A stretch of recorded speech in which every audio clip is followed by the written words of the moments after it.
और वो है खेल महाकुंभ से जुड़ा स्पेशल प्रोग्राम। देखिए आप इस प्रोग्राम को। हमें दीजिए अनुमति। नमस्कार।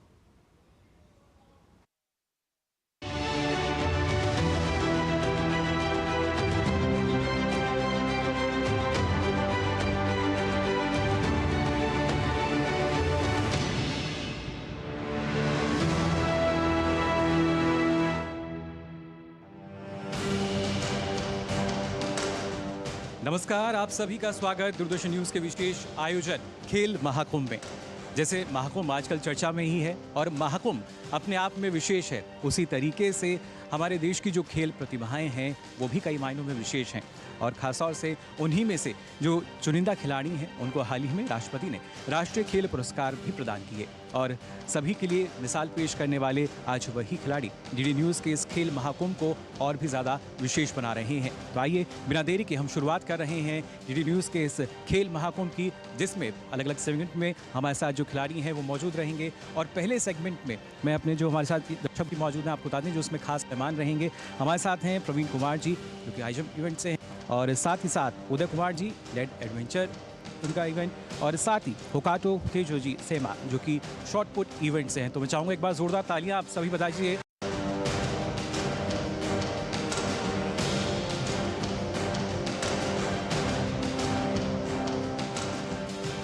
Thank you so much Mukul. कहते हैं खेल में सफल होने के लिए विनम्र होना पड़ता है, मेहनत तो करनी ही पड़ती है, लेकिन किस्मत से भी लड़ना पड़ता है।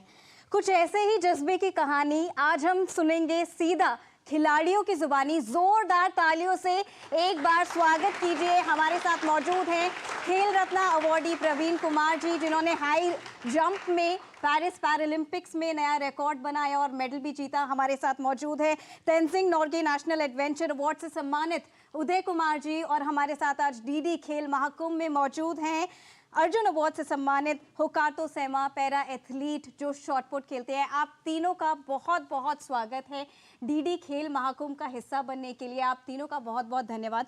प्रवीण जी, पहले मैं आपके पास आना चाहूँगी। खेल रत्न से सम्मानित होने के लिए आपको बहुत बहुत बधाइयाँ। लेकिन हमारी ऑडियंसेस और जितने लोग आज डीडी खेल महाकुंभ देख रहे हैं उन लोगों को इतनी शायद जानकारी ना हो कि आपने हाई जंप में आने से पहले वॉलीबॉल चुना था, और जब आप हाई जंप आपने इवेंचुअली चुना तो आपने अपना एबल बॉडीड कंपटीशन से शुरुआत की। आज हमारी ऑडियंस, हमारी जनता जानना चाहेगी आपकी उस जर्नी के बारे में प्रवीण जी। स्टार्टिंग में मैं पहले वॉलीबॉल खेलता था। जब मैं वॉलीबॉल खेल रहा था तो उस टाइम पे मैं 9th में था क्लास में, स्कूल लाइफ चल रही थी। तो फिर मैंने स्पोर्ट डे हुआ था, फर्स्ट टाइम स्कूल में हो रहा था, तो एथलेटिक्स की मीट थी। मुझे पता नहीं था एथलेटिक्स में कौन कौन से इवेंट होते हैं, कौन कौन से इवेंट्स खेलते हैं। अब मुझे उसमें कम्पीट करना था क्योंकि मेरा बस खेलने में मन लगता था कि मुझे खेलना पसंद था, कि मुझे खेलना है, बस कोई भी इवेंट खिलाओ खेलना है, बस पार्टिसिपेट करना है। तो जब मैंने फ्रेंड सर्कल होता है, फ्रेंड सर्कल में जब मैंने बोला कि भाई मुझे पार्टिसिपेट कराओ, तो वो एबल बॉडीज का कॉम्पिटिशन था। तो मैं पूरे स्कूल में मैं ही एक डिसेबल पर्सन था उसमें। तो फिर मैंने उनको बोला, तो उन्होंने बोला तू हाई जंप पार्टिसिपेट कर ले। मैंने सर को बोला जाके, तो सर ने वहाँ पे मेरे को पहले मना कर दिया देखते ही, क्योंकि डिसेबल है तो भाई हम नहीं कराएंगे। मैंने पूछा सर मुझे कम्पीट करना है। बोले कि नहीं बेटा हम नहीं करा सकते हैं, अगर पैर में इंजरी हो गई और आप हाई जंप खेलना चाहते हो तो हाई जंप में दोनों पैरों का फिर यूज करना है, उसमें जंप करनी है, जंप के बाद लैंड भी करना है, पैर मुड़ गया तो फिर प्रॉब्लम आएगी। मैंने बोला सर आप मुझे कम्पीट करा दो, बाकी रेस्पॉन्सिबिलिटी मैं ले लूँगा। लेकिन बोले कि वो ट्रायल भी हो चुका है बेटा, 2 वीक पहले ही ट्रायल का लास्ट डेट चला गया था, अभी हो नहीं पाएगा। मैंने बोला सर देख लीजिए। फिर मैं थोड़ा उदास होकर घर चला गया। अब मैंने पापा जी को बोला जाके, पापा मुझे कम्पीट करना है और टीचर ने मुझे मना कर दिया था ऐसे बोल के कि तुम डिसेबल हो, आप नहीं खेल सकते हो। तो पेरेंट्स को तो गुस्सा आता है जब कोई बच्चे अपने उसके बच्चे को कोई रोके तो किसी काम को करने से, वो भी स्कूल में। तो फिर उन्होंने प्रिंसिपल मैम को कॉल किया, फिर वहाँ पे बोला कि हम फीस वगैरह दे रहे हैं तो आप कराइए, आप क्यों इसको पीछे छोड़ रहे हैं। फिर वहाँ पे मैनेजर सर से बात हुई, फिर पीटीआई सर को बोला, तो पीटीआई सर ने बोला ठीक है। मेरा एक ब्लू पेन से मार्क कर दिया नीचे लिस्ट में कि प्रवीण कुमार हाई जंप में, ऐसे नाम लिख दिया। मैं गया तो वहाँ पे कुछ बच्चे थे जो मुझे जानते थे, उन्होंने ऑब्जेक्शन उठा दिया, जो रेफरी थे वहाँ पे, कि सर इसको क्यों खिला रहे हो, सर ये डिसेबल है, हमारे तो ये एबल बॉडीज़ की मीट हो रही है। तो मैंने बोला सर इनको क्या प्रॉब्लम है जब मैं डिसेबल हूँ तो ये तो ऑब्वियसली मेरे से अच्छा जंप करेंगे, फिर दोनों पैर इनके सही हैं, और मेरे तो पैर में भी कमी है तो मेरा जंप नीचे ही जाएगा, फिर क्यों इन्होंने ऑब्जेक्शन हो रहा है। तो सर ने भी उनको यही बात बोली, तुम क्यों डर रहे हो इससे। तो उसमें मेरा पहला गोल्ड था स्कूल मीट में, तो तब से मैंने स्टार्ट कर दिया था। फिर मैंने CBSE क्लस्टर खेला, CBSE क्लस्टर में मेरा गोल्ड रहा एबल बॉडीज़ के साथ ही। फिर मैंने CBSE नेशनल खेला, उसमें मेरा गोल्ड रहा। फर्स्ट टाइम खेलो इंडिया हुआ था जो कि जवाहरलाल नेहरू स्टेडियम में हुआ था एबल बॉडीज़ का, उसमें भी मैंने पार्टिसिपेट किया था। मैं भी उसमें अकेला बंदा था जो डिसेबल पर्सन था, एबल बॉडीज़ के साथ खेल रहा था। उसके बाद मैंने अभी टोक्यो पैरालंपिक्स के बाद जूनियर चैम्पियनशिप थी नेशनल की अंडर 23, उसमें मेरा गोल्ड था एबल बॉडीज़ के साथ। तो मेरे को एबल बॉडीज़ के साथ खेलने में मज़ा आता है, मतलब सम्मान सा फील करता हूँ कि मैं बराबर हूँ, मुझमें कोई कमी नहीं है ना उनमें कोई कमी नहीं। और जब हम सम्मान की बात करें, दिव्यांग भारत का सम्मान तो है ही है। एक नया एग्जाम्पल उदय जी आपने सेट किया है भारत में। जब हम बात करें उदय की, तो उदय को साहस के नाम से भी जाना जाता है।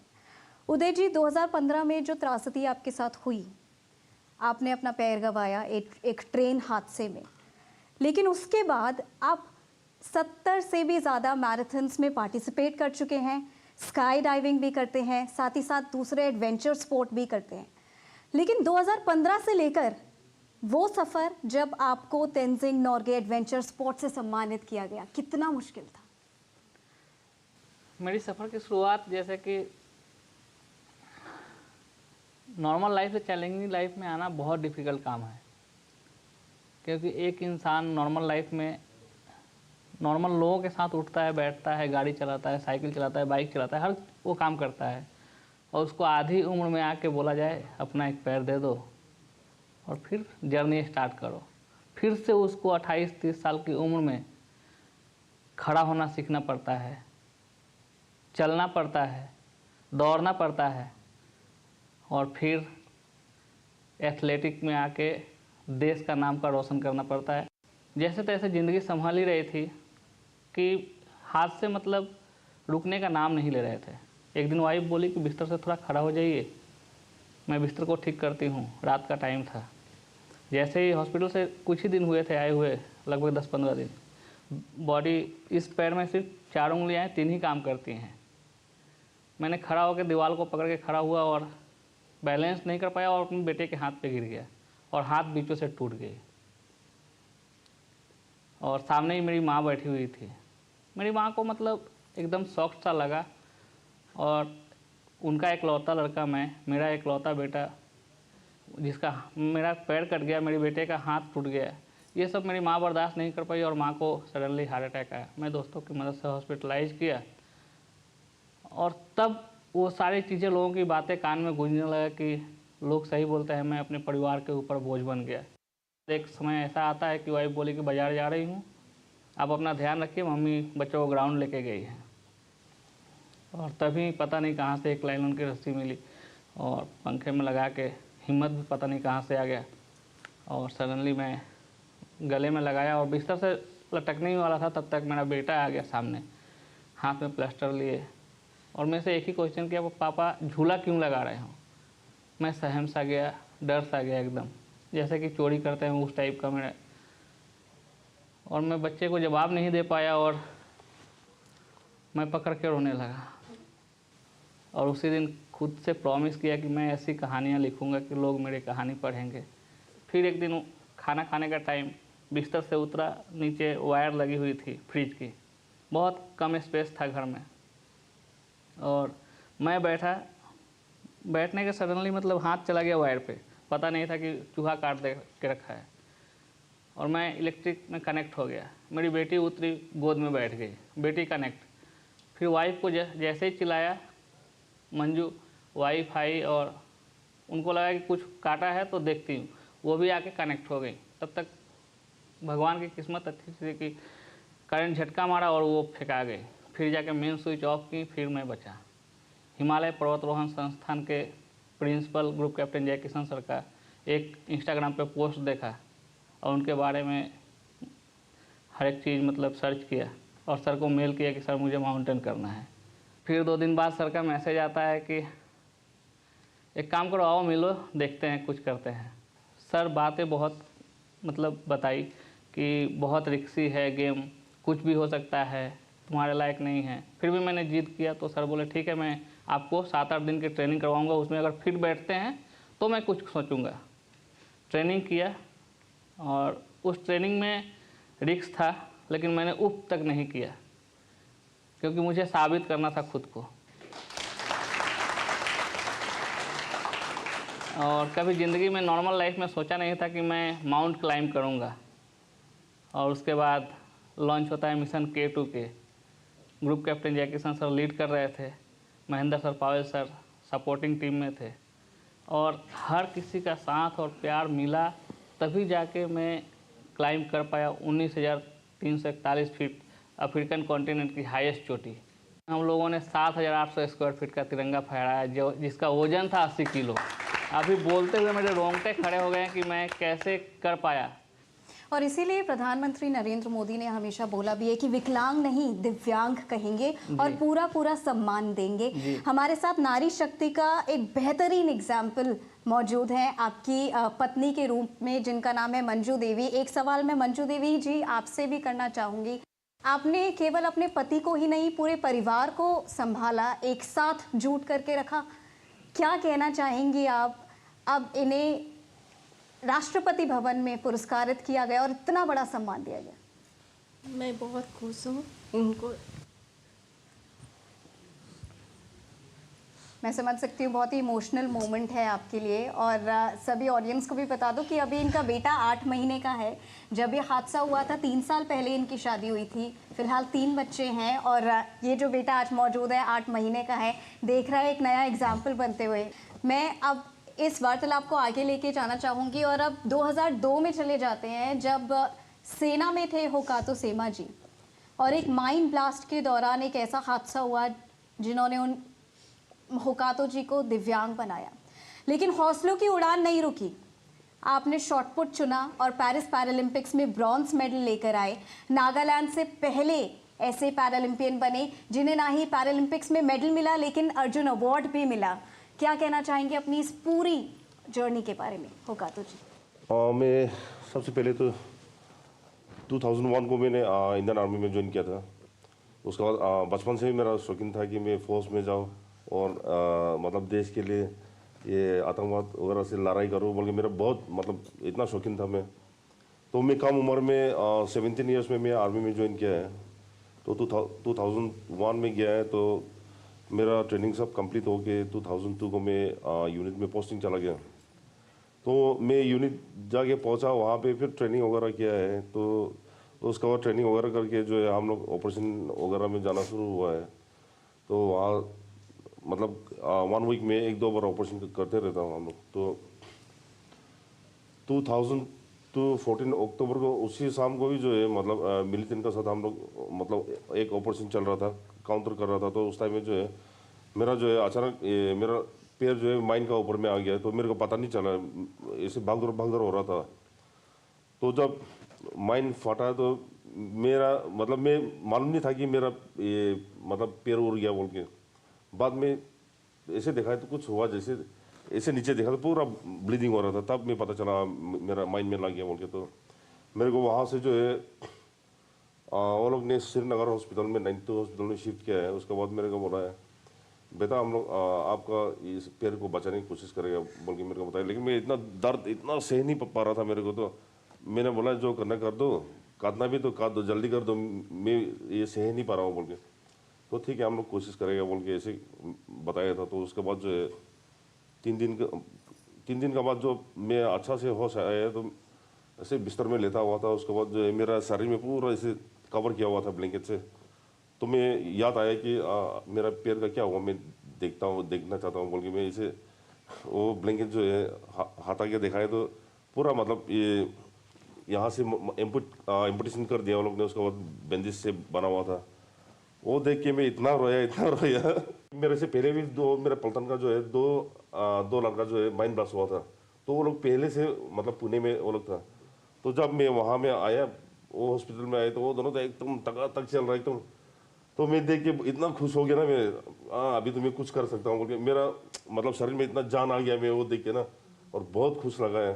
एक कर्नल साहब मिला है तो उसने बोला है कि आप गेम खेलना चाहते हो? बोला हाँ खेलना तो चाहता हूँ, लेकिन मतलब मेरे को वो मिल नहीं पा रहा, रास्ता मिल नहीं पा रहा कि कैसे करके जाओ, कैसे करके खेलो।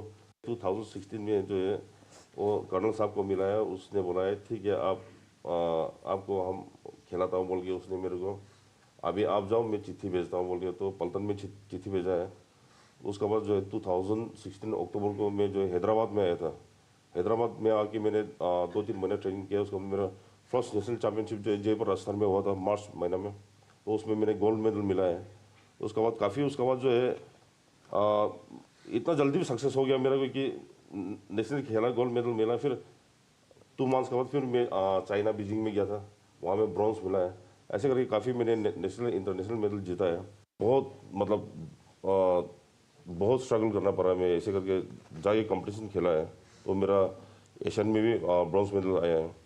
उसके बाद मैंने जो है ओलंपिक के लिए तैयारी किया। उस टाइम में जो है ठीक मैं ओलंपिक खेलने के लिए जाने के लिए 20 डेज था तो वर्कआउट करते समय जो है रनिंग, जब हम रनिंग कर रहा था तो उस टाइम में बारिश भी आ रहा था, तो फिसल के गिर गया। उसके बाद मेरा इसमें इंजरी हो गया है। उसके बाद ये एल्बो इंजरी हुआ है, उसका रिस भी इंजरी हुआ है। ऐसे करके अभी ओलंपिक भी जाने वाला है, अभी क्या करेगा, इंजरी से तो जा नहीं सकता है, तो कुछ करना पड़ेगा बोल के उधर इधर फ़ोन करके ऐसे मुश्किल से मेरा ये 3 दिन 4 दिन लग गया वो ठीक करने में। वो ठीक हो गया। उसके बाद फिर मेरे को डेंगू मलेरिया हो गया। डेंगू मलेरिया होने के बाद मेरे को और इतना वो 3 दिन लग गया वो ठीक होने में। फिर वो ठीक हो गया तो फिर चिकन पॉक्स पूरा निकल गया मेरा। अभी तो जाने वाला है, परसों जाने वाला है, पूरा बॉडी सब चिकन पॉक्स ही हो गया है। तो फिर भी मैं किसी को भी बताया नहीं है। तो ऐसे करके मैं जब पेरिस पहुंचा है तो वहाँ मेरा ये चिकन पॉक्स वगैरह भी ठीक हो गया वहाँ पे। जब मैं 5 दिन ये ग्राउंड में गया था मैंने, तो उस वक्त जो मैं सिर्फ यही सोचा कि अभी नागालैंड से मैं तीसरा ओलंपियन बनने जा रहा हूँ, तो अभी मैं हिस्ट्री क्रिएट करना चाहता हूँ कि मैं अपना देश के लिए तो है लेकिन नागालैंड का फर्स्ट मतलब 3rd है, और मैंने जो है ये मेरा फर्स्ट ओलंपिक में जो है मैं एक ना एक मेडल तो लेके जाऊंगा और मेरा अपना स्टेट का नाम भी रोशन करूंगा और देश का नाम भी रोशन करूंगा बोल के मैं वही अपना मन में वही रख के मैंने खेला। तो मेरे को इतना कॉन्फिडेंस आया और मेरे को ये मिला। जब हम बात करें भारत की और 2014 के बाद जितना इंफ्रास्ट्रक्चर चेंज हुआ है, 2036 में हम ओलंपिक्स भी होस्ट करना चाहते हैं, कितना तैयार है भारत? देखो तैयारी तो अभी 2036 के लिए अभी से स्टार्ट करनी पड़ेगी, क्योंकि 2036 में अगर हमें नॉर्मल ओलंपिक्स और पैरालंपिक्स में मेडल चाहिए अच्छे, तो हमें अभी से नई न्यू ग्रास रूट के लेवल एथलीट्स को उठा के उनको ट्रेन करना पड़ेगा, उनकी डाइट से लेकर उनके कैंपिंग का ध्यान रखना पड़ेगा। वो चीज़ें अभी से तैयार करनी पड़ेंगी, उसकी तैयारियां चल रही हैं। आप सभी का बहुत बहुत धन्यवाद डीडी न्यूज़ खेल महाकुंभ में यहाँ पर शिरकत करने के लिए और इस खास स्टोरी का हिस्सा बनने के लिए बहुत बहुत धन्यवाद। Thank you so much.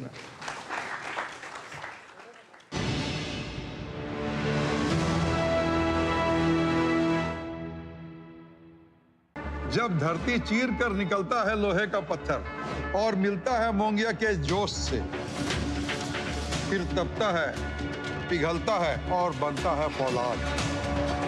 अब होता है सरिया सारी खूबियों के साथ। मोंगिया स्टील, मजबूत देश का मजबूत सरिया। मेरी पसंद, मेरी पसंद, मेरी पसंद, मेरी पसंद, हमारी पसंद, हम सबकी पसंद। मजबूत देश का मजबूत सरिया, मोंगिया स्टील।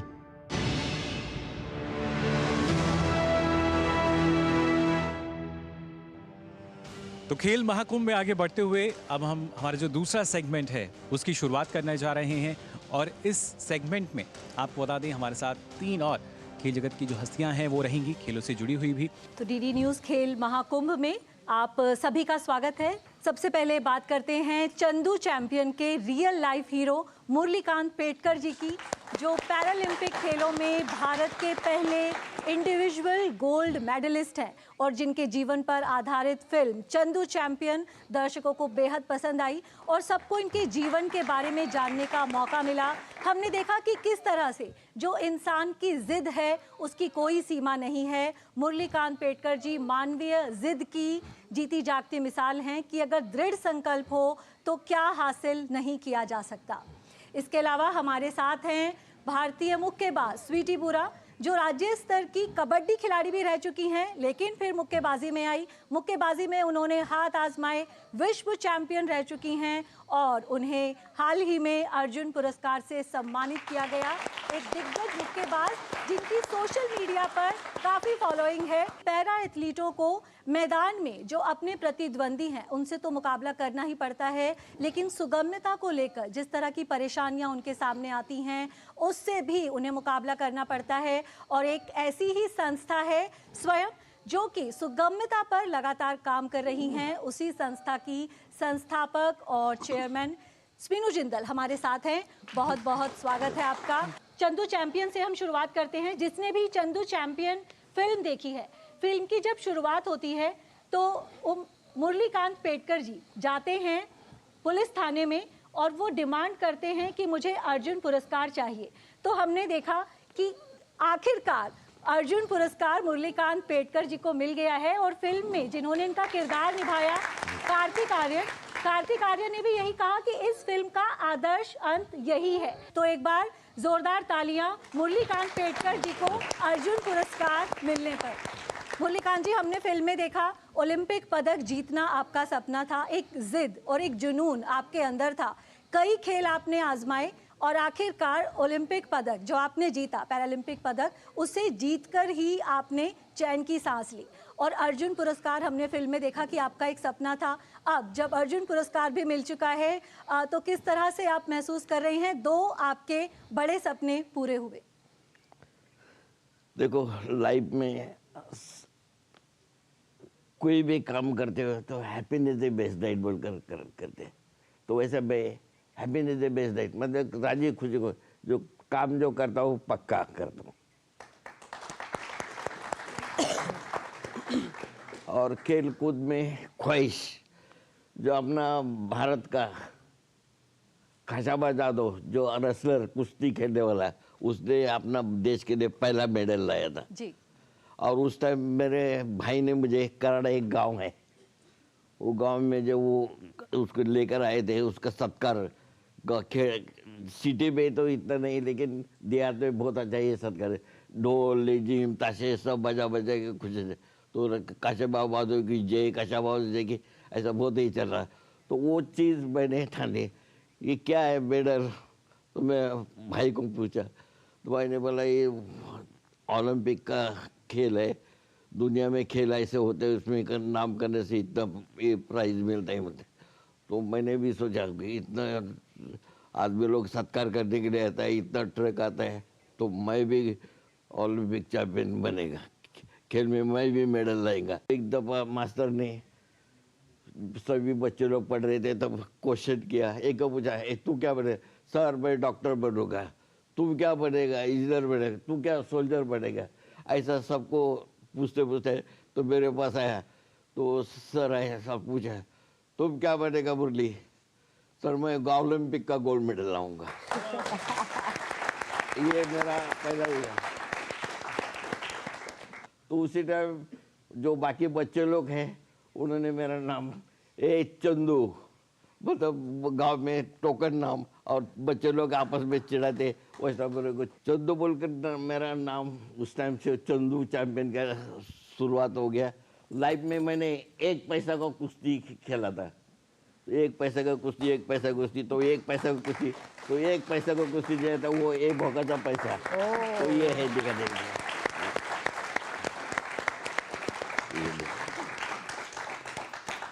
ये मेरा पहला गोल्ड मेडल, पहला ये सब। स्मीनू जिंदल जी हमारे साथ जुड़ी हुई हैं। हमने सबने चंदू चैंपियन देखी, उसमें हमने देखा कि लगातार किस तरह से उन्हें तकलीफ़ों का सामना करना पड़ा सुगम्यता को लेकर, और आपकी जो संस्था है स्वयं वो सुगम्यता को लेकर ही काम कर रही है। तो आपने भी कहा कि आप सर की बड़ी फ़ैन हैं, तो आपको कैसे विचार आया कि आपको सुगम्यता विषय पर काम करना है? देखिए, ये तो सभी जानते हैं कि मैं व्हीलचेयर यूज़र हूँ, तो सुगम्यता किस कदर से किसी आदमी के जीने की उम्मीद बनती है मुझे मालूम है। पेडकर जी, आपकी फिल्म मैंने देखी, वहाँ पर मैंने आपके स्ट्रगल्स नोटिस करे।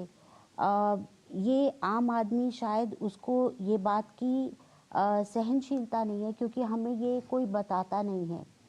पर आदमी की हिम्मत, हौसला खेल जीतने के लिए होनी चाहिए, अपने लक्ष्य को पाने के लिए होनी चाहिए। उसको इस बात की टेंशन नहीं होनी चाहिए कि मैं एक जगह से दूसरी जगह कैसे जाऊं, अपना एक सुगम्यता से, अपनी एक इज्जत से कैसे ट्रेन में बैठकर अपने मंजिल तक पहुंच जाऊं, और मोस्ट इम्पॉर्टेंटली जो हम लोग सब शाय फील करते हैं, पर एक सुगम्य बाथरूम, एक टॉयलेट से कैसे लोगों की ज़िंदगी बदलती है। अगर उसमें सुगम्यता हो तो आदमी को आदमी बनने के जीवन का एहसास होता है। स्वीटी, एक जो बात कॉमन मैं कह सकती हूँ मुरलीकांत जी में और आप में, कि अलग अलग खेल उन्होंने भी आजमाए, आपने भी पहले कबड्डी खेली, फिर मुक्केबाजी में हुई, तो ये किस तरह से ये स्विच कैसे आया कबड्डी से मुक्केबाजी में? जी, मैं जैसे बचपन में कबड्डी खेलती थी। आफ्टर 10th जैसे मैं चाहती थी कि मैं अपना गेम में कैरियर बनाऊं, लेकिन मैं पढ़ने में अच्छी थी, बट सर तो पापा चाहते थे कि मैं बीटेक करके मैं इंजीनियरिंग करूं और अलग फील्ड में जाऊं, लेकिन मैं चाहती थी कि मैं खेल खेलूं, क्योंकि मेरे ब्लड में खेल ही था, क्योंकि मेरे दादाजी भी कबड्डी खेलते थे। क्योंकि ये गांव का गेम है, जो कबड्डी गेम है ये गांव का गेम है, तो गांव में हर कोई खेलता है। तो मैंने कबड्डी खेला 10th तक। तो पापा ने बोला कि बस बेटा बहुत हो गया खेलना वेलना, अब अपने सीरियस होके थोड़ा सा पढ़ ले और कर बीटेक वगैरह। मैंने पापा को बोला कि नहीं पापा, मुझे खेलना है। तो फिर पापा ने बोला कि खेलना है तो जैसे पता किया आसपास की कहाँ हम प्रैक्टिस कर सकते हैं, तो कबड्डी का पता किया। तो जैसे गुजरात में कबड्डी की टीम अच्छी प्रैक्टिस करती थी, गुजरात में साई था। मैंने बोला पापा को, तो पापा ने बोला कि आप इंडिविजुअल गेम करो, क्योंकि पापा ने भी खेला हुआ है गेम। तो पापा के बोलने पर मैंने बॉक्सिंग ज्वाइन किया, क्योंकि मुझे बचपन में ना बॉक्सर बोलते थे, क्योंकि अगर इंडिविजुअल गेम का नाम लेते तो बॉक्सिंग और रेसलिंग का ऑप्शन आता है। पहली बार जिंदगी में ग्लव्स डाले 2008 में मैंने ग्लव्स डाले थे, पहली बार ट्रायल देने गई थी। तो उस टाइम मैंने जो लड़की काफ़ी टाइम से प्रैक्टिस कर रही थी और सामने थी, मैं बिल्कुल प्रैक्टिस नहीं की थी, ग्लव्स पहनकर मैंने फाइट की। तो मैंने उस जैसे पहले राउंड में तो उसने मेरे को बहुत ज़्यादा मारा, और फिर मैं जैसे आकर मेरा लाल मुंह हो गया, क्योंकि मुझे तो दिखा ही नहीं, क्योंकि मैंने कभी बॉक्सिंग की नहीं थी कि वो मुंह पे मारे जा रही थी, प्रोफेशनल बॉक्सर थी। तो मेरा भाई मुझे चिढ़ाता है, जैसे हरियाणवी में मैं टिपिकली वर्ड जैसे वो बोलता है, हाँ हमने तो रोज डराया कर दी, मारा कर दी, ईब देखना तेरा दिखा दिए दिन में तारे मतलब ऐसे उसने बोला कि तुझे दिन में तारे दिखा दिए, अगर ऐसी है तो तू इसको मार के दिखाना, मतलब बोला इसी है तो इसको मार के दिखाना, फिर तो जानू तने। तो मैं गई गुस्से में दूसरे राउंड में, और राउंड स्टार्ट हुआ तो मैंने आओ देखा, जैसे उसने तो मेरे मुंह पे मारना स्टार्ट किया, मैंने ये पंच करके उसको अपर कट मारा पेट में, और वो लड़की वहीं गिर गई। और वहाँ से मेरी बॉक्सिंग की स्टार्टिंग होती है। वहाँ कोच ने, मेरे मामा जी मेरे साथ ट्रायल में गए थे, तो मेरे मामा जी को बोला कि आपकी ये लड़की, मैं आज लिख कर देता हूँ कि ये आपकी लड़की वर्ल्ड चैंपियन एक दिन जरूर बनेगी। स्मीनू हमारे साथ जुड़ी हुई हैं। एक बार फिर से अगर हम सुगम्यता की ही बात करें, वहीं जब ये शब्द आया, मोदी जी ने शब्द दिया दिव्यांग, तो वहाँ से हमें लगता है कि समाज का जो देखने का नज़रिया है वो एकदम से बदल गया है। शब्दों के चयन को लेकर आज भी लगातार कुछ लोग कश्मकश में रहते हैं कि ये जो शब्द हम प्रयोग कर रहे हैं वो सही हैं या नहीं है। एक्सेसिबिलिटी की भी अगर हम बात करें, इसमें आप किस तरह से देखती हैं शब्दों के चयन को? ये सिर्फ शब्दों का चयन नहीं है रियली। जब हम डिसेबिलिटी की बात करते हैं तो हम बहुत गिने चुनी एक पॉपुलेशन की बात करते हैं। एक्सेसिबिलिटी को डिसेबिलिटी के साथ कंफ्यूज नहीं करना चाहिए। एक्सेसिबिलिटी उन सभी लोगों के लिए है जो जीवन जीते हुए उनको एक रिड्यूस मोबिलिटी का फेज़ आता है। रिड्यूस मोबिलिटी जैसे एज की वजह से आ सकती है, कभी टेम्पररी हड्डी कोई टूटी हो, कभी बॉक्सिंग करते हुए आपको कहीं चोट लगी हो, तो उस तरह की चीज़ें, या आपको स्विमिंग में जहाँ कहीं भी अपने को थोड़ी सी भी चोट लगती है और हमारी मोबिलिटी रिड्यूस्ड होती है, एक्सेसिबिलिटी वहाँ काम आती है। जब हम रिड्यूस मोबिलिटी बोलते हैं तब हम अपने साथ बहुत सब लोगों का चयन कर लेते हैं। हम एक स्पेशल ग्रुप बन के नहीं रहते जो एक्सेसिबिलिटी से बेनिफिट करेगी, पर 100% पॉपुलेशन एक्सेसिबिलिटी से बेनिफिट करती है, चाहे ओल्ड एज में, प्रेगनेंसी में या उम्र के कोई भी पड़ाव में। इसीलिए reduce mobility is important. Sweety, आप बात कर रही थी कि जब आप छोटी थी तो बहुत ज़्यादा आपके पास माध्यम नहीं थे जितना आज के बच्चे टीवी देखते हैं, जितना आज के बच्चे इंटरनेट से जुड़े रहते हैं, इसीलिए आप खेलों में लगातार एक्टिव रही।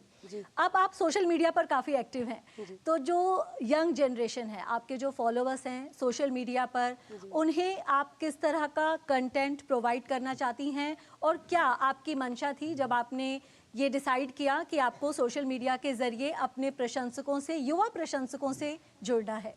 देखिए, मैं ऐसे माहौल में बड़ी हुई हूँ, लेकिन मैं बहुत ही आगामी सोच वाली हूँ। 2015 में जब लोग इस बारे में सोचते भी नहीं थे, उस टाइम मेरे मैनेजर, जैसे कि कोई इतने एथलीट तो किसी के पास था ही नहीं, किसी भी एथलीट के पास पर्सनल मैनेजर मैंने खुद पेमेंट देकर मैंने उनको हायर किया था, और मेरा कंटेंट मैंने डालना स्टार्ट किया था।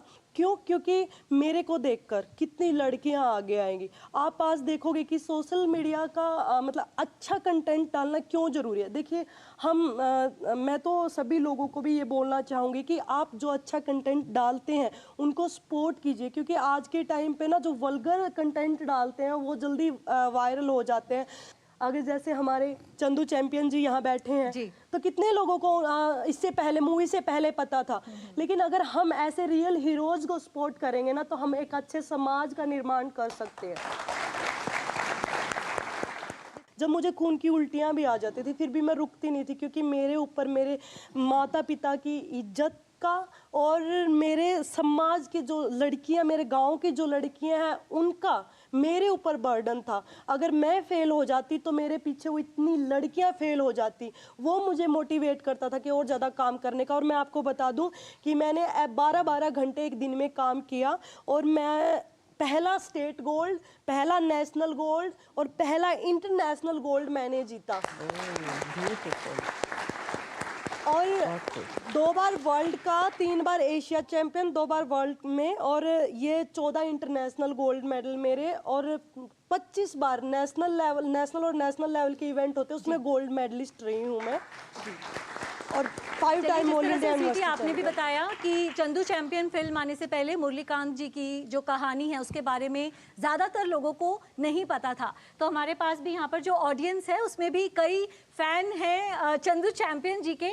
उनसे हम जानना चाहेंगे कि फिल्म देखने के बाद उन्हें कैसा लगा, और जब उन्होंने फिल्म देखी तो उस फिल्म से उन्हें क्या सीखने को मिला। फिल्म सर बहुत अच्छी थी, आपकी फिल्म देखी, हम सब इंस्पायर हुए हैं सर। मुरलीकांत जी, 2 आपके बड़े सपने, पैरालंपिक गोल्ड जीतना और अर्जुन पुरस्कार जीतना, दोनों पूरे हो गए। आपकी ज़िंदगी का अगर हम कहें सबसे अच्छा दिन, दोनों में से आप किसे चुनना पसंद करें? मेरे को दुनिया का सबसे अच्छा, आप बोलने से बोलता हूँ, जब मैंने 1972 में फाइनल में हीट में पहला नंबर आकर देखा, और सबने 1, 2, 3 जो मेडल लेने के लिए गए, जो अपना इंडिया का फ्लैग जो 1, 2, 3 को जो देते, तो अपना देश का जो बिगुल बचकर, ये ट्रेड बचकर झंडा ऊपर गया, तो सबसे ज़्यादा मुझे खुशी हुई कि भारत देश के लिए पहला मेडल, और ये सब मिलकर ये मेडल लेकर किया। तो जैसे मेरे को, मैं सभी स्पोर्ट्समैन के लिए बोलता हूँ, जैसे मैंने ओलंपिक में अपना तिरंगा ऊंचा देखा है, वैसे आप लोग भी ऊंचा कर रहे, और सभी अभी बॉक्सर है उन्होंने भी और नेक्स्ट ओलंपिक और करने गए, तो उसमें अपना देश का झंडा ऊंचा करे, यही ख्वाहिश ज़्यादा है। बिल्कुल, हर खिलाड़ी का यही सपना होता है। और स्वीटी, आपसे अगर हम बात करें लड़कियों को लेकर, खेलों को लेकर, अब तो जो एकदम परिदृश्य है बदल चुका है। अब यही बात बोली जाती है कि हमारी छोरी छोरों से कम है के। आपकी अगर हम बात करें सरकार की समर्थन की, किस तरह से आप बात करेंगी? जिस तरह की स्कीम्स आ रही हैं, कितना आसान हो गया है लड़कियों के लिए, लड़के लड़कों दोनों के लिए ही किसी भी खेल को चुनना और उसमें आगे बढ़ना? देखिए, स्थिति काफ़ी अच्छी हुई है, लेकिन मैं नहीं कहूँगी कि बहुत अच्छी हो गई है, क्योंकि गांव में हम शहर में बैठे हैं। लेकिन अगर हमारी आंखें आगे हैं तो ज़रूरी नहीं कि पीछे सब सही हो रहा है, लेकिन गांव में भी काफ़ी जगह ऐसी है आज भी कि लड़कियों को बहुत दबाया जाता है। तो जैसे कि आपने पूछा गवर्नमेंट इसमें क्या कर रही है, गवर्नमेंट बहुत ज़्यादा अच्छा कर रही है। जैसे कि लड़कियों के लिए तो बेटी बचाओ बेटी पढ़ाओ का उन्होंने अभियान चलाया था, सबसे अच्छा, उन्होंने बहुत अच्छा काम भी किया है। और साथ में खेल के क्षेत्र में मैं बात करती हूँ तो हमारे माननीय प्रधानमंत्री श्री नरेंद्र मोदी जी जितना अच्छा हमारे प्लेयर्स के लिए कर रहे हैं कि किसी ने सोचा भी नहीं था कि वो कोई प्रधानमंत्री इतना अच्छा कर सकते हैं क्या, जितना उन्होंने किया। देखिए, जैसे हमारे ये स्कीम है खेलेगा, जो टॉप्स की स्कीम जो है, साई की टॉप्स की जो स्कीम है, उसमें ना हर एक प्लेयर को जो प्रोत्साहन राशि दी जाती है, पॉकेट मनी दी जाती है, ताकि वो अपने स्टैंडर्ड को मेंटेन कर सके, लाइफस्टाइल को मेंटेन कर सके, जो डाइट है उसको मेंटेन कर सके। उसके साथ में उसको अगर बाहर विदेश में भी प्रैक्टिस करनी है तो उसको भी सरकार बाहर भेजती है। और हमारा एक खेलो इंडिया की स्कीम जो चलाई है वो भी बहुत अच्छी चलाई है। और साथ में मैं हमारे अभी जो स्पोर्ट्स मिनिस्टर जी हैं मनसुख मांडविया जी, उन्होंने भी बहुत अच्छा काम किया। जैसे अभी स्पोर्ट्स बिल वो लेकर आए थे, तो पहली बार भारत में किसी स्पोर्ट्स मिनिस्टर ने जो स्पोर्ट्स बिल बन रहा है उसके लिए स्पोर्ट्स पर्सन्स की मीटिंग ली थी, स्पोर्ट्स पर्सन की मीटिंग। और उस मीटिंग के दौरान उन्होंने हमारे सुजेशन लिए और हमारे सुजेशन के हिसाब से स्पोर्ट्स बिल बनेगा।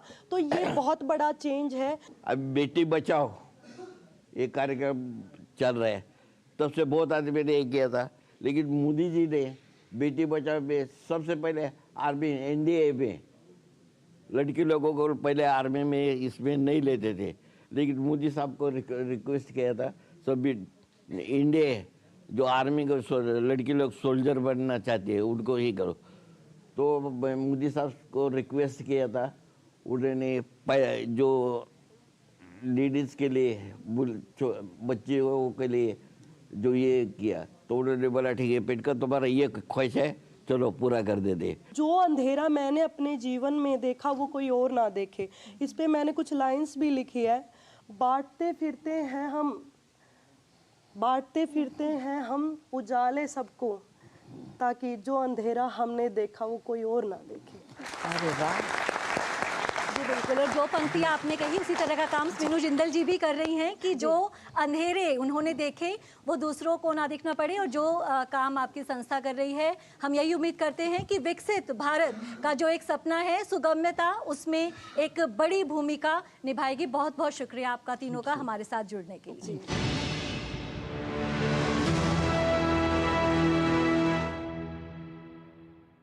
जब धरती चीर कर निकलता है लोहे का पत्थर और मिलता है मोंगिया के जोश से, फिर तपता है, पिघलता है और बनता है फौलाद।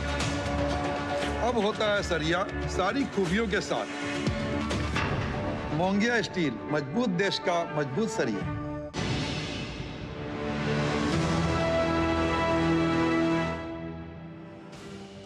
डीडी न्यूज खेल महाकुंभ में आपका एक बार फिर से स्वागत है। 3 खास मेहमान हमारे साथ हैं। सबसे पहले chess women grand master Vantika Agarwal. इनकी उपलब्धि के बारे में अगर मैं बात करूं तो फहरिस्त काफ़ी लंबी है। 2024 चेस ओलंपियाड में इन्होंने 2 गोल्ड मेडल जीते, एक वुमेन्स टीम इवेंट में मेडल जीता, इंडिविजुअल गोल्ड मेडल भी जीता। उसके पहले उन्होंने एशियन गेम्स में भी सिल्वर मेडल जीता। कॉमनवेल्थ यूथ 9 साल की उम्र में ये एशियन चैंपियन बन गई। ये हमारे साथ है वंतिका अग्रवाल, बहुत स्वागत है आपका। शूटिंग कोच दीपाली देशपांडे भी हमारे साथ हैं। ये खुद 2004 एथेंस ओलंपिक्स में भारत को रिप्रेजेंट कर चुकी है। 2002 एशियन गेम्स बुसान में जो हुआ था उसमें उन्होंने सिल्वर मेडल जीता था। फिर कोचिंग की तरफ इन्होंने शिफ्ट किया। जो फाउंडेशन इन्होंने दिया है वो कमाल का है। ब्रॉन्ज मेडल जीतने वाले पेरिस ओलंपिक्स में शूटर स्वप्निल कुसाले, इन्हीं की देन है। और सिमरन शर्मा पैरा एथलीट भी हमारे साथ हैं। 2024 में वर्ल्ड चैंपियन बनी, पैरालंपिक्स में ये ब्रॉन्ज मेडल जीती पेरिस में, उसके पहले ये एशियन गेम्स में हांगजू में पैरा एशियन गेम्स में ये 2 मेडल जीत चुकी हैं, 2 सिल्वर मेडल इन्होंने जीते। बहुत स्वागत है आपका भी सिमरन। चलिए वंतिका, आपके पास सबसे पहले आऊँगा। 2024 जो साल रहा वो चेस के लिए कमाल का रहा। एक ये ड्रीम कम ट्रू है ये जो चेस रहा, और आपको गर्व होता है कि आप उस टीम का हिस्सा हैं जिसने 2024 में काफ़ी बढ़िया प्रदर्शन किया चेस में। हाँ, मुझे बहुत ज़्यादा ही खुशी है कि मैं उस टीम का हिस्सा हूँ जो 2024 में हमने इतिहास रच दिया। 100 साल बाद इंडिया का गोल्ड मेडल आया चेस ओलंपियाड में। इससे पहले हम मेडल भी कैली में घुस नहीं पाते थे, और फिर दोनों मेंस और वुमेन्स दोनों में गोल्ड जीतना तो एक ड्रीम कम ट्रू है हमारे लिए। और जैसे कि आप कह रहे थे 2024 हमारे लिए बहुत ज़्यादा ही, इंडियन चेस के लिए बहुत ज़्यादा ही अच्छा साल रहा। और सबसे ज़्यादा अच्छा तो गुकेश जी जो है वो कैंडिडेट्स पहले जीते, फिर अभी वर्ल्ड चैम्पियनशिप उनने जीत लिया डिंग लेरेन को हरा के चाइना में, तो वो बहुत ज़्यादा ही अच्छा था। और हमारी चेस ओलंपियाड में इंडियन टीम, मैंने खुद 2 गोल्ड जीते वहाँ पे, इंडिविजुअल और टीम गोल्ड। दीपाली जी, आपके पास आऊँगा। जर्नी के बारे में थोड़ा सा बताइए। 2012 में आपकी जर्नी की शुरुआत हुई जूनियर से, ये थोड़ा सा बताइए। वैसे तो मैं 37 साल से इस एरिना में हूँ।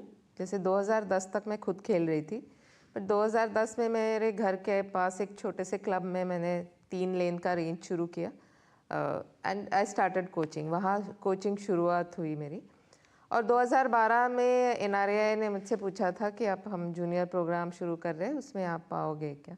तो I was ready by that time कि मेरे मेंटली मैं तैयार थी कि और कैसा है कि हमारा जो जनरेशन है शूटर्स का, तो हम एक उस जनरेशन का हिस्सा है कि जिनके साथ ये शूटिंग एज अ स्पोर्ट हम भारत को रिप्रेजेंट करने के लिए बाकायदा टीम, पूरे सारे इवेंट की टीम जहाँ शुरू हुई, जिसे खेल ने इतना कुछ दिया तो उनको पे बैक करने का, और हर पीढ़ी का वो काम भी है कि अब जो भी ज्ञान है वो आगे दिया जाए कि, और उसका असर अभी आप आज हम देख रहे हैं कि इस साल ओलंपिक के लिए 4 मेरे ख्याल से मेरे तो मैंने डायरेक्टली ट्रेन किए हुए 4 थे, लेकिन अगर आप पूरा टीम राइफल पिस्टल दोनों पूरा देखें आप, तो मेजॉरिटी ऑलमोस्ट 90% ऑफ शूटर्स वो सारे 1-2 को छोड़ के बाकी सारे उसी जूनियर प्रोग्राम से आए हुए हैं। सिमरन, आपकी स्टोरी काफ़ी इंटरेस्टिंग है। शुरू में आपको काफ़ी बुलिंग भी सहनी पड़ी। 6.5 महीने में आप प्रीमेच्योर आपका बर्थ था। बताइए क्या जर्नी है आपकी? एक्चुअली मैं बुलिंग की बात करूं तो सिर्फ मैंने ही नहीं सही, यहाँ पे जितने बैठे हैं वो सब सह रहे होंगे। बाय बर्थ ही मेरे को आइज़ में प्रॉब्लम थी। 6.5 मंथ का मेरा जन्म हुआ था। तो बचपन से ही, मतलब मैं शादी से पहले की बात बताऊं तो मेरे मम्मी पापा, मेरे घर वाले इन चीज़ों को झेल रहे थे, और शादी के बाद वही चीज़ मेरे हस्बैंड को और मेरे इन लॉज को झेलनी पड़ी। मेरी मम्मी को सभी बोलते थे, जहाँ तक मुझे याद है, कि ये लड़की है और कैसे कपड़े पहनाते हो तुम इसको, और ये लेट वापस आती है। मतलब शादी से पहले तो फिर भी ठीक था, पर शादी के बाद वो चीज़ें इतनी हाई लेवल पे गई कि जैसे कि मेरे हस्बैंड आर्मी से हैं और मेरे कोच भी वही हैं, तो उनको ये बोलना कि तेरी गवर्नमेंट जॉब है, तुझे इस लड़की के अलावा कोई और नहीं मिला, और अपनी वाइफ को कौन गेम कराता है।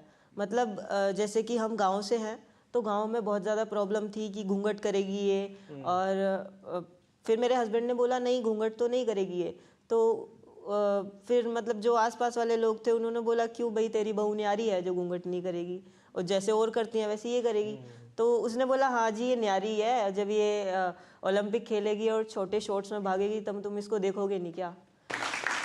उस टाइम मैंने अपनी मदर इन लॉ से यही बात कही थी कि मम्मी आज मतलब मुझे लगता है कि मैं घूंघट में इतनी इज्जत आपकी नहीं करूंगी जितनी मैं मेडल ला के आपकी इज्जत करूंगी। आपके जो हस्बैंड हैं गजेंद्र, जो हमारे साथ हैं, इनके लिए तालियां बजनी चाहिए क्योंकि जो इनका सपोर्ट है वो काफ़ी अहम रहा और शायद आपने बोला भी है कि इनकी वजह से ही आप वर्ल्ड चैंपियन बन भी पाई। एक्चुअली हमारी लव मैरिज थी, तो इन्होंने मेरे से शादी से पहले ही पूछा था कि तुम क्या करना चाहती हो अपनी लाइफ में। तो मैंने बोला मुझे अपनी टी शर्ट के पीछे इंडिया लिखवाना है। तो मेरे से बोला कि इसके लिए तो बहुत मेहनत करनी पड़ेगी, सोच लो। तो मैंने बोला हाँ ठीक है। मुझे उस टाइम ये लगा कि लड़के हवाबाजी में बोल देते हैं पर ये इतना सीरियस नहीं होगा। तो मुझे नहीं पता था ये मैटर इतना सीरियस हो जाएगा। तो हमारी शादी हुई और शादी के अगले दिन उसने मुझे बोला कि चलो ट्रेनिंग है। मैं हैरान, मैं बोल रही क्या बोल रहे हो, मेरे यहाँ तक हाथ में मेहंदी लग रही है और मुँह दिखाई वाले लोग बाहर बैठे हैं। मैं जिम से वापस आती हूँ, वो मेरे से पूछते हैं ऐसे मुझे देख के कि बेटा बहू का है। मैंने बोला मैं ही हूँ। तो इसने मुझे एक बात बोली थी कि तुम्हें सिमरन सिर्फ 3 ही चीज़ करनी है, तुम्हें खाना है, सोना है, ट्रेनिंग करनी है, बाकी सब मैं करूँगा। ये तो मैंने एक अच्छी साइड दिखा दी और मतलब पति इतने भी अच्छे नहीं होते। एक ये साइड भी है। जब एक कोच रहता है तो सर ये ट्रैक पे बहुत बुरा कोच रहता है। मैंने इसको नाम दे रखा है, ये है जल्लाद, जो मतलब फांसी पे चढ़ाते हुए बिल्कुल भी जिनको डर नहीं लगता, बिल्कुल दया नहीं है। मुझे वॉमिटिंग लगती रहती है सर, मैं गिरती रहती हूँ, ये मेरी ऐसे टी शर्ट पकड़ के उठाता है कि अभी नहीं लास्ट है, अगर मैंने आज तरस खा लिया तो वहाँ मेडल आउट हो जाऊंगी, वहाँ मेडल नहीं आएगा। लेकिन इसका रिजल्ट भी तो आया ना, आपने 2024 में वर्ल्ड चैंपियन बने, इंडिया आ गया जर्सी पर और साथ साथ मेडल्स भी आ गए। स्वागत है आपका Gajendra ji. Thank you sir. जो सब कुछ इन्होंने बोला सही है? हाँ शायद सही है। नहीं जर्नी के बारे में बताइए। सर जब मैं कोई चीज़ सोचता हूँ तो मैं दुनिया को, समाज को, हर चीज़ को साइड में कर देता हूँ। मैं फोकस करता हूँ जो मुझे करना है उस चीज़ पे सिर्फ। मैं बिल्कुल उस टाइम पे अंधा हो जाता हूँ कि मुझे बस यही चीज़ है, मेरे दिमाग में चल रही है कुछ, और मैं उसके लिए अपने अंदर की जो 1% भी पावर होती है उसको भी नहीं बचाता। मैं बिल्कुल ऑल आउट हो जाता हूँ। बिल्कुल मुझे जाना है आखिर तक, तो मैं कैसे करूँगा कैसे नहीं करूँगा मैं बिल्कुल नहीं, मुझे बस चलना है, मुझे वहाँ तक पहुँचना है। रास्ते बीच में ऐसा है कि आपके बदलने की ज़रूरत पड़ सकती है, थोड़ा बहुत आप गिरोगे, बहुत मुसीबतें आएंगी बीच में, बट आप अपने माइंड में जो एक, मुझे लगता है कि जिस आदमी का कोई गेम नहीं है वो मरा हुआ है। कोई एम लाइफ का बहुत जरूरी होना चाहिए, जिसके लिए जो आपके जीने का जरिया होना चाहिए कि मुझे ये करना है, और वो ऐसा इतना हार्ड होना चाहिए जो आपको तरसा दे। जब आपको मिले तो आपकी आंखों में से वो खुशी के आंसू इतने बुरी तरह निकले कि आप फील करो उसको। तो मुझे लगता है कि बहुत हाई लेवल के आपके एम होने चाहिए, और आप वो एम पूरे करने के लिए मुझे लगता है कि आपकी संगति बहुत इंपॉर्टेंट है। कहीं ना कहीं I want to prove myself, उस चीज़ के लिए भी मैंने खुद को झोंक दिया बिल्कुल इस चीज़ में। और इस मेडल की, इन चीज़ों की मुझे इतनी ज़रूरत थी जितना आप देखते हो कि जब कोई मछली को पानी से निकालते हो तड़पती है बिल्कुल पानी के लिए, जीने के लिए, इतनी ही मुझे अपने आप को प्रूव करने के लिए इस मेडल की ज़रूरत थी। सपोर्ट भी काफ़ी ज़रूरी है गजेंद्र जी। वंतिका, सपोर्ट की हमने बात की, गवर्नमेंट का जो सपोर्ट है उसके बारे में बताइए। और प्रधानमंत्री नरेंद्र मोदी से आप मिले तो हम सब इतना ज़्यादा एक तो खुश थे और एक्साइटेड थे, और फिर उधर जाके ऐसा लग रहा था वो हमारे बस फ्रेंड है। मतलब ऐसा लग रहा था कि इतने 100 साल से बिछड़े दोस्त हैं हमारे, उन्हें सबके बारे में सब कुछ पता है। और मतलब उन्हें पता था कि विदित, जैसे विदित नासिक का है, उन्होंने कहा कि वो उनके स्कूल में आ चुके हैं, और बहुत सारे बच्चों के पेरेंट्स जो है वो डॉक्टर्स थे, तो उन्हें वो भी सब कुछ पता था।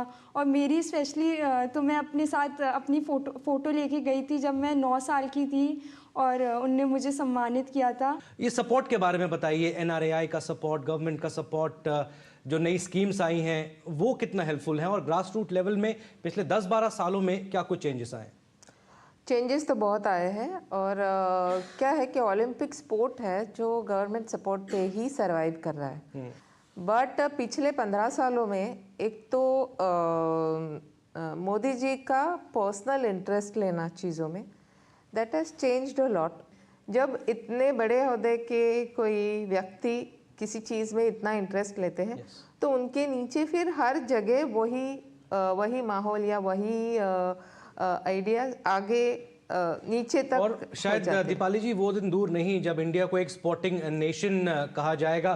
कुछ बच्चे हैं जो सवाल पूछना चाहते हैं, शूटिंग अकेडमी से ही इनफैक्ट आए हैं। आगे बच्चा, इनको प्लीज माइक दीजिएगा। आपने जब अपना करियर स्टार्ट किया, when you started to do your particular field in sports, तो आपको उस चीज़ के लिए इंस्पिरेशन कैसे मिली एंड उसके बाद आपने फिर कोच भी किया अपने फील्ड में, so how did you feel after like making others dream come true as well as getting them inspired? Inspiration ऐसी थी कि मैं एनसीसी में थी, तो एनसीसी में लड़कियों को बहुत, और मुझे एडवेंचर स्पोर्ट में हमेशा ही बहुत दिलचस्पी रही है, तो शूटिंग स्पोर्ट से मेरा इंट्रोडक्शन एनसीसी से हुआ। एक खाशाबा जाधव जी की बात की थी पिछले सेगमेंट में, तो वो एक तो महाराष्ट्र से वो रहते हैं, तो उनकी कभी कभी बातें होती थी, और मेरे पापा हर चीज़ में बहुत ज़्यादा रुचि रखते थे, से क्रिकेट हुआ या कोई भी खेल, तो वो हमेशा अलग अलग खिलाड़ियों की बातें किया करते थे, और मुझे खुद ये मिलिट्री सर्विस, पुलिस सर्विस, इसमें बहुत ज़्यादा रुचि थी। तो वो तो शूटिंग बहुत एकदम क्लिक कर गया, है ना। और अभी कोचिंग की बात करें तो मैं बहुत खुशनसीब हूँ कि मुझे ऐसे गुरु मिले कि जिन्होंने पूरा मतलब जिनको एक्चुअली गुरु जैसे होते हैं कि पूरा टाइम हमारे आगे कहाँ जाएंगे वो पता नहीं है, लेकिन इनको हमें जितना हो सके मदद करनी है। तो मैंने उन्हीं से सीखा है कि कोचिंग मतलब अपना पूरा दे देना और पूरी सपोर्ट दे देना, और जो भी आपके स्टूडेंट्स हैं उनको इतना काबिल बनाओ कि एक जगह आके उनको आपकी ज़रूरत ही ना पड़े। Ma'am, my name is Shri Shukla and I am also a shooter. I am a national level shooter and I am currently giving trials for Indian team. Ma'am मेरा एक क्वेश्चन है जो मेरे को बहुत मन है आपसे पूछना है, क्योंकि एज अ शूटर मैंने भी ये चीज़ें फेस करती हूँ अभी भी, कि जैसे आप खुद भी एक शूटर थे और आपके शूटर के करियर से लेके कोच तक के करियर में आपने अपने लाइफ में भी बहुत अप्स एंड डाउन्स देखे हैं, और आपने अपने मतलब जो शूटर्स जो आपने प्रिपेयर किए हैं आपने उनकी भी लाइफ में अप्स एंड डाउन्स आते हुए देखे हैं, तो आप उनको किस चीज़ के लिए क्या एडवाइस देते हैं? कि जब बहुत ज़्यादा अच्छा हो रहा है तो आप क्या एडवाइस देते हैं, जब अच्छा नहीं हो रहा तो आप उनको क्या एडवाइस देते हैं कि क्या करना चाहिए? जब बहुत अच्छा होता है तो अपने पैर ज़मीन पे रखना बहुत ज़रूरी होता है, और देयर इज़ ऑलवेज हमेशा याद रखना कि आज हम जहाँ पर भी है उसके आगे और भी है ना। अगर आप कहीं ट्रेकिंग वेकिंग पे जाते हो तो माउंटेन्स हमेशा ऐसे रहते हैं, एक पीक आपको दिखता है, हमें लगता है कि वहाँ पहुँच गए बस हो गया, लेकिन वहाँ पहुँचने के बाद आपको आगे और रास्ता दिखता है।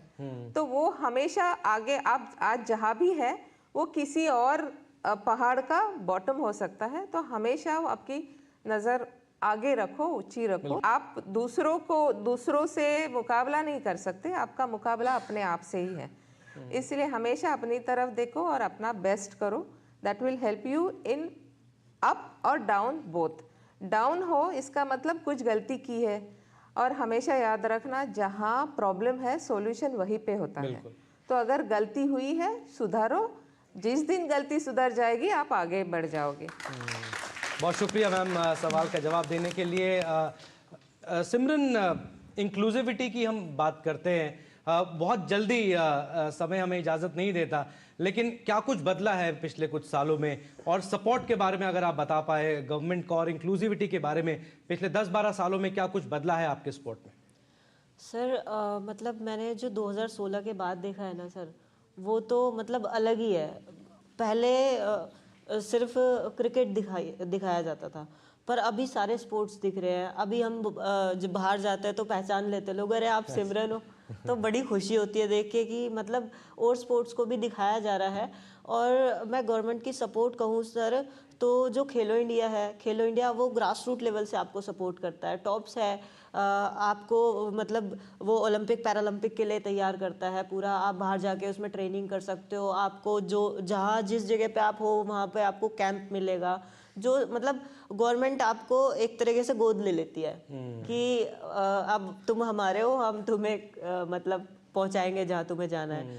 और स्पेशली मैं मोदी जी के लिए कहना चाहूँगी कि सब बोलते हैं कि वो पीएम है, तो हम उनको पीएम तो वो हैं ही, वो हमारे बेस्ट फ्रेंड हैं। तो जब भी हम उनसे मिलते हैं तो जब मैं पहली बार मिली थी, वैसे मैं उनसे भी 4-5 बार मिल चुकी हूँ, पर जब मैं पहली बार मिली थी मैं बहुत नर्वस थी। मैं ऐसे करके बैठी थी, बहुत डरी हुई कि हम मतलब प्रधानमंत्री से मिल रहे हैं देश के। तो मतलब जब वो आते हैं, इतनी हंसी मजाक करते हैं, वो खिलाड़ियों को इतना कंफर्टेबल कर देते हैं कि मतलब ऐसा लगता है अरे यार ये तो अपने जैसे हैं, दोस्त है ये तो हमारे। तो मतलब सर ये बहुत बड़ी बात है। और सबसे बड़ी बात ये नहीं है कि वो सिर्फ मेडलिस्ट से बात करते हैं, वो मतलब जो पार्टिसिपेट होते हैं उनसे भी बात करते हैं। जाने से पहले आपसे बात करते हैं, वो आने के बाद आपसे वो पर्सनली बात कर रहे हैं। मतलब एक प्रधानमंत्री, देश का प्रधानमंत्री एक खिलाड़ी के लिए पर्सनल इतना टाइम निकाल रहा है सर, वो बहुत बड़ी बात है। तो मतलब अगर आप खुद देख रहे हैं मेडल की गिनती कैसे बढ़ रही है, तो सर वो मेडल की गिनती ऐसे ही तो नहीं बढ़ रही, वो सपोर्ट से बढ़ रही है। तो सर गवर्नमेंट का जो सपोर्ट है वो मतलब एकदम मेरे पास तो वर्ड भी नहीं है उस चीज़ के लिए। और जैसे कि पैरा और एबल, कहीं ना कहीं पैरा पहले थोड़ा अलग था, उतनी सुविधाएं नहीं थी चीज़ों को लेके, पर अभी मोदी जी ने एक नया नाम दिया है पैरा को, और बिल्कुल सेम कर दिया है। जो जैसे कि मैं यूपी से हूँ, तो योगी जी ने अभी मतलब पैरा के एथलीट्स को भी डीएसपी रैंक की जॉब दी है, मतलब अभी देने वाले हैं। तो सर सरकार का काम तो आप देख ही रहे हो सर, जब मतलब हमें वो प्रोत्साहन मिलता है तो कहीं ना कहीं खिलाड़ी को एक मतलब मोटिवेशन मिलता है कि हाँ हमें आगे अभी और कुछ भी करना है। जो अवार्ड्स दिए हैं, अर्जुन अवार्ड सर, आप 49 अवार्ड्स दिए हैं सर कल, तो एकदम सरकार ने बाहें खोल दी कि जाओ ले जाओ और हमारे लिए मेडल लाओ। तो सर चलिए, काफ़ी इंस्पायरिंग जर्नीज रही हैं आप तीनों की, और उम्मीद करेंगे अवंतिका, सिमरन आप देश के लिए और मेडल्स लेकर आएँ, और दीपाली जी आप और ज़्यादा मेडलिस्ट प्रोड्यूस करें। और जाने से पहले एक पंक्ति याद आ गई, कौन कहता है आसमान में सुराख नहीं हो सकता, एक पत्थर तो तबीयत से उछालो यारो। बहुत शुक्रिया हमसे बातचीत करने के लिए। धन्यवाद।